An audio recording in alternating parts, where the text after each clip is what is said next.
कराची में 1.5 माह कबल कत्ल होने वाले मोबाइल शॉप के मालिक के 5 यतीम बच्चे किस हाल में हैं और उसका घराना किन मुसीबतों का शिकार है।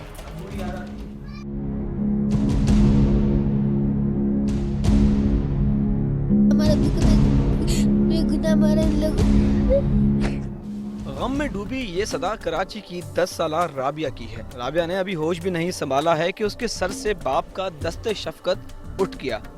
राबिया का वालिद कराची में जारी कत्लो गारतगरी के उस सिलसिले का शिकार हुआ जिसका फिल वक्त कोई हल नजर नहीं आता और ना ही ये पता चलता है कि शहर में खेली जाने वाली ये खून की होली राबिया जैसी कितनी बेटियों और बच्चों को यतीम बनाएगी। रमजान अल मुबारक से एक रोज कबल 20 जुलाई के रोज पेश आने वाले वाक़े ने न सिर्फ राबिया को बल्कि उसके 4 छोटे बहन भाइयों को भी बाप के साय से महरूम कर दिया है, जिन्हें शायद ये भी नहीं मालूम कि उनका वालिद ऐसे मुकाम पर चला गया है जहां से उसकी कभी भी वापसी नहीं होगी। वो दिन कस्बा कॉलोनी के मोहम्मद आरिफ के घर वालों के लिए क़यामत के दिन से कम नहीं था, जब आरिफ के छोटे भाई नौशाद को फोन पर इत्तला मिली कि आरिफ को उसकी मोबाइल की दुकान में किसी ने गोली मार दी है। नौशाद पहले अपने दिल को ये कहकर तसल्ली देता रहा कि हो सकता है जिसे गोली लगी है वो उसका भाई आरिफ ना हो, लेकिन जब वो अस्पताल पहुंचा तो उसके भाई की ही मुर्दा खाने में लाश पड़ी हुई थी। ये भाई मेरे से राब्ते में थे उस टाइम, यानी कि बार बार मुझे फ़ोन कर रहे थे। मैं सरिया लेने गया था, घर बन रहा था हमारा, तो यानी कि उससे आधे घंटे पहले ही मुझसे राब्ते पे थे। मैंने उनको बोला कि भाई मैं सरिया लिया हूँ, मैं प्लाट पे पहुँच गया हूँ, तो उन्होंने कहा चले ठीक है। तो जब मैं प्लाट पे आया तो थोड़ी देर बाद मेरे कज़न का फ़ोन आया, उसने मुझे कहा कि आरिफ को गोली लग गई है। तो फिर मैंने उनसे पूछा कौन से आरिफ है, क्योंकि आरिफ तो एक दो और भी थे। तो फिर जब उन्होंने मुझे कंफर्म किया कि आपके भाई हैं, तो फिर मैं अब्बासी हॉस्पिटल गया। जल्दी से जब वहाँ पे पहुँचा मैं, तो वहाँ पे यानी कि भाई की डेथ हो चुकी थी। 30 साला आरिफ 8 बहन भाइयों में दूसरे नंबर पर और 5 बच्चों का बाप था। मकतूल की बनारस चौक के करीब मोबाइल फ़ोन की दुकान थी और वकूए वाले रोज़ वो अपनी दुकान में बैठा हुआ था कि उसी दौरान नामालूम अशखास आए और उन्होंने उसके सीने पर गोली मारकर उसे मौत के घाट उतार दिया, जिसके बाद वो फरार हो गए और पुलिस हस्ब रवायत देर से ही जाए वकूआ पर पहुंची। वो बंदे जो थे दोनों के हाथ में पिस्तौलें थी, तो एक जो था उसमें उसने काउंटर से हाथ अंदर करके उसको फायर मारा है, भाई को एक फायर मारा जो दिल के आर पार गोली गई उसकी।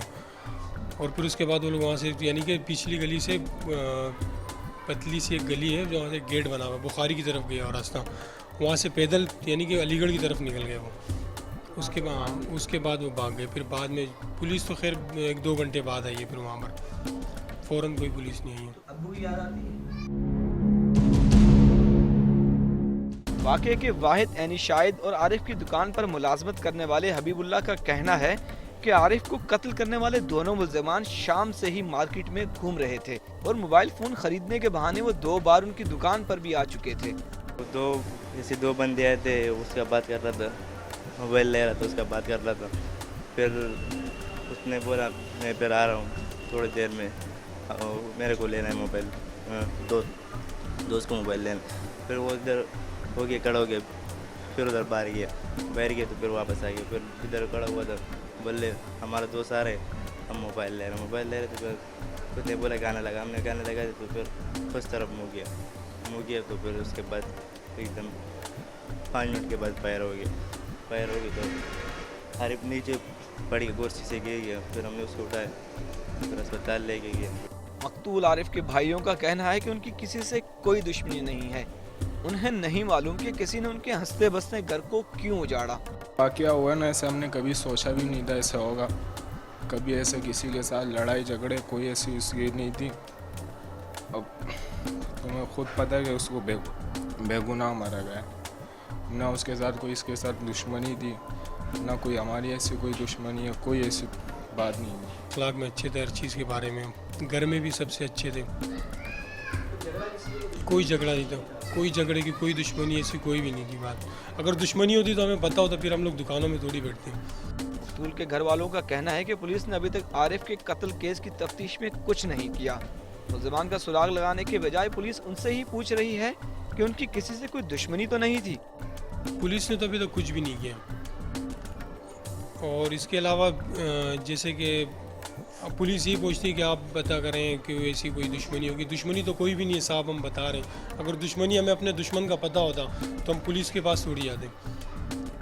आरिफ तो न जाने किस जुर्म में कत्ल हुआ, मगर उसके पीछे रह जाने वाले 5 मासूम बच्चों का मुस्तकबिल क्या होगा, घर वाले इस बारे में भी परेशान हैं। उन्होंने हुकूमत से मुतालबा किया है कि वो आरिफ के बच्चों की कफालत के लिए इक़दामात उठाए। जी, हुकूमत से तो हमारी ये अपील है कि भाई इस बच्चे जो है इनके लिए कोई नौकरियों का या कोई पढ़ाई का कोई ऐसी ज़रिए बनाया जाए ताकि आइंदा आने वाले टाइम में इन बच्चों का मुस्तकबिल अच्छा बन जाए। मकतूल के लवाहिकीन ने हुकूमत से ये भी मुतालबा किया है कि आरिफ के कातिलों को गिरफ्तार करके उन्हें और आरिफ के बच्चों को इंसाफ फराहम किया जाए। उसकी दुश्मनी भी नहीं थी, ऐसी बात भी नहीं थी कोई। एक तो होता है लड़ाई झगड़े वाले, कोई सियासी वाली नहीं, कोई ऐसी बात नहीं थी। उसको बेगुनाह शहीद कर दिए। हम बस यही गवर्नमेंट से अपील करते हैं कि उसके कातिलों को जल्द से जल्द गिरफ्तार किया जाए। शहर कायद में जारी कत्ल-ओ-गारतगरी का सिलसिला है कि रुकने का नाम ही नहीं ले रहा और रोजाना ही राबिया और उसके बहन भाइयों की तरह न जाने कितने लोग यतीम हो रहे हैं, जिनके दुखों का बदावा शायद अब सारी जिंदगी नहीं हो सकता। सालिक शाह, समा, कराची।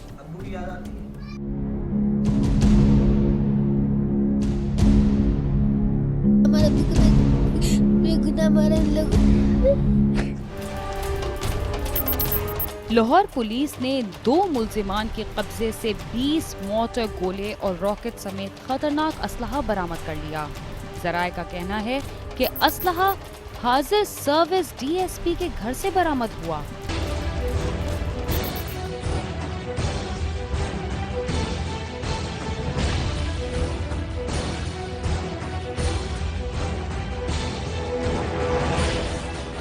नौलखा पुलिस के मुताबिक दालगिरा चौक पर नाकाबंदी के दौरान 2 मशकूक मोटरसाइकिल सवारों को रोककर चेकिंग की गई तो उनके पास मौजूद बैग से 20 मार्टर गोले, 2 रॉकेट्स और 1 पिस्तौल बरामद हुआ। एसपी सिटी के मुताबिक बरामद करदा असला रूसी साख्ता है और ये बारूद एक कमरे और गाड़ी को तबाह करने की सलाहियत रखता है। दालगिरा चौक में 7-8 बजे सुबह ये पहुंचे हैं तो वहाँ एक मोटरसाइकिल पे 125 पे, तो वहाँ से हमने इनको चेक किया है हमारे एसएचओ साहब ने, तो इनके एक थैले से ये आप जो देख रहे हैं ये रॉकेट लॉन्चर हैं और ये हैं गोले पे आप 20 के करीब गोले हैं, 20 और 2 ये रॉकेट लॉन्चर हैं और 1 ये पिस्टल है। दूसरी जानब गिरफ्तार मुल्जमान का मौकफ है कि वो ये बारूदी मवाद दरियाबुर्द करने जा रहे थे कि रास्ते में पकड़े गए। बस जा रहे थे दरिया में फेंकने के लिए, इन्होंने पकड़ लिया। ये जो आपके पीछे खड़े हैं इन्होंने नाका लगाया हुआ था तो इन्होंने रोका, हम रुक गए। हम तो नीयत से जा रहे थे इसको ख़राब करने के लिए, फेंकने के लिए। बावसूख जराए का कहना है कि बारूदी मवाद जेर हिरासत मुल्जमान की निशानदही पर डीएसपी मियां शफकत के घर से बरामद हुआ। ताहम पुलिस ने असला बरामद करके मरकजी मुल्जिम के खिलाफ कोई कार्रवाई नहीं की, जबकि मियां शफकत लाहौर के वो वाहिद इंस्पेक्टर हैं जो सुप्रीम कोर्ट के हुक्म के बावजूद शोल्डर प्रमोशन पर काम कर रहे हैं। कैमरामैन इशफाक अब्बासी के साथ गालिब अब्बास, समा, लाहौर।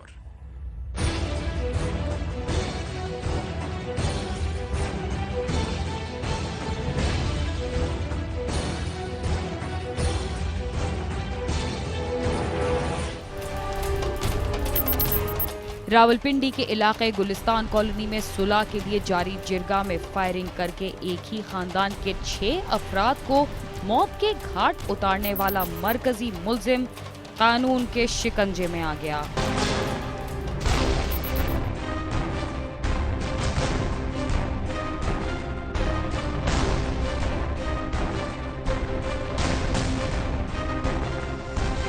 दस अगस्त को वहीद नामी शख्स ने साथियों से मिलकर गुलिस्तान कॉलोनी के कुवैत से अपने प्यारों के साथ ईद की खुशियां मनाने आने वाले 4 भाइयों सलमान, जुनैद, औरंगजेब और परवेज कुरैशी समेत एक ही खानदान के 6 अफराद को फुटबॉल मैच के दौरान होने वाली तल्ख कलामी पर जारी जिरगे में अंधाधुंध फायरिंग करके अपनी नींद सुला दिया था। पुलिस ने 8 मुल्जिमान को इसी रोज गिरफ्तार कर लिया।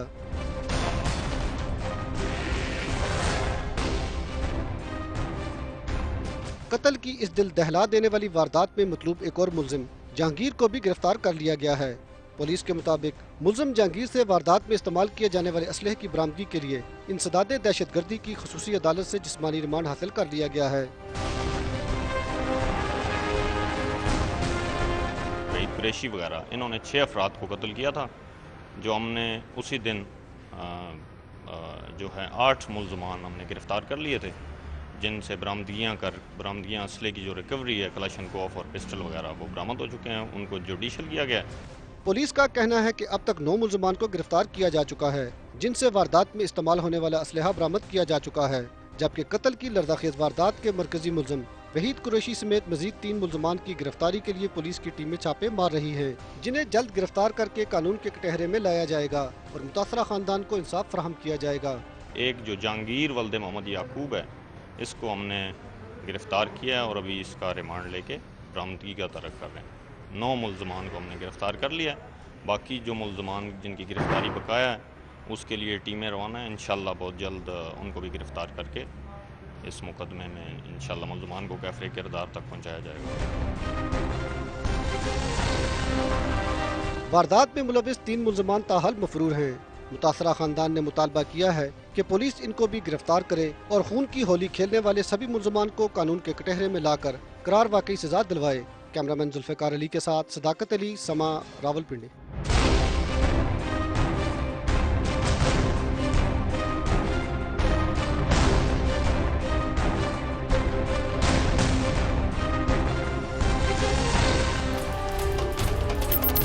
लाहौर हाई कोर्ट के रीडर को नामालूम अफराद ने गले में फंदा डालकर कत्ल कर दिया था। इस अंधे कत्ल का मुअम्मा हल करने के लिए पुलिस ने जदीद टेक्नोलॉजी का सहारा लेने के बाद कातिलों को किस तरह गिरफ्तार किया।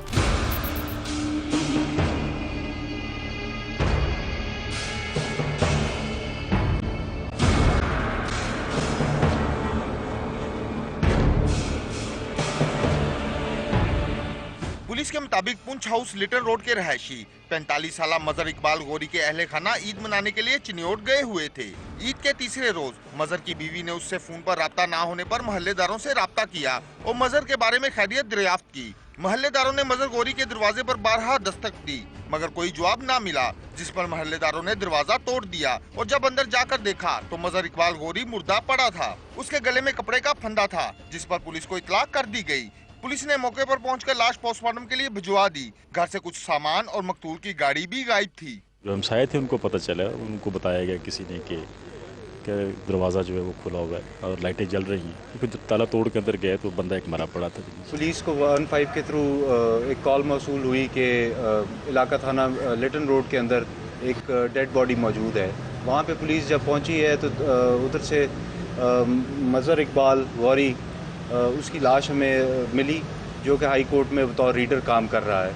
नेक्स्ट डे 23 तारीख में मजर इकबाल के बड़े भाई शाहिद इकबाल की बदयत के अंदर मुकदमा नंबर 453/12 अंडर सेक्शन 302/34 दर्ज हुआ। मकतूल के मोहल्लेदारों ने पुलिस को बताया कि उन्होंने बुध और जुमेरात की दरमियानी शब एक नामालूम नौजवान को उसके घर में जाते देखा था। मजर की किसी से कोई दुश्मनी नहीं थी। गाड़ी आई है, वो ईद मिलने आए हैं कि शायद वही है, इनकी गाड़ी थी। एक यंगस्टर था उसमें, वो देख के तो पीछे चले गए हैं कि ये वो नहीं है, वो घर चले गए अपने, वो गाड़ी अंदर आ गई है। उसके बाद उनको नहीं पता, उसके बाद उनकी वाइफ के फ़ोन आ गए उनके घर में कि पता नहीं चलता कहाँ गए हैं, आप ताला तोड़ के चेक करें।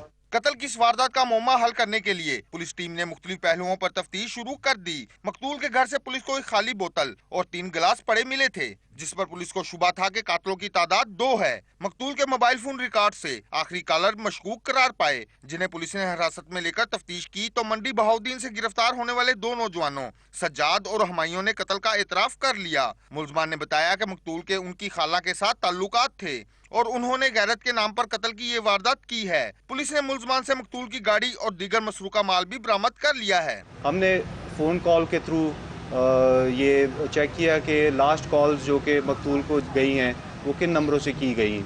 उसके बाद हमने इन्हीं फ़ोन कॉल्स के थ्रू ट्रेस करके कल मुल्ज़मान हमायूं और फ़नी और साजिद उर्फ साजू को गिरफ़्तार किया और आज हमने उनको जुडिशल भिजवा दिया गया है शनाख्त परेड के लिए। उनके कब्ज़े से एक गाड़ी जो कि आपके पीछे खड़ी है उसको रिकवर किया गया है, कंप्यूटर है, पिस्टल है और कुछ और चीज़ें हैं जो कि बरामद की गई हैं। जो मकतूल है उसके मुल्ज़मान की खाला के साथ नाजायज़ ताल्लुकात थे और जो मुल्ज़मान है ये आपस में रिश्तेदार हैं। पुलिस का कहना है कि मुल्ज़मान के खिलाफ तफ्तीश मुकम्मल करके चालान जल्द ही अदालत में पेश कर दिया जाएगा। मकतूल के वर्सा ने मुतालबा किया है कि मुलजमान को जल्द अज जल्द कैफरे करदार तक पहुंचाया जाए। कैमरामैन नईम पाशा के साथ आमिर शहजाद, समा, लाहौर।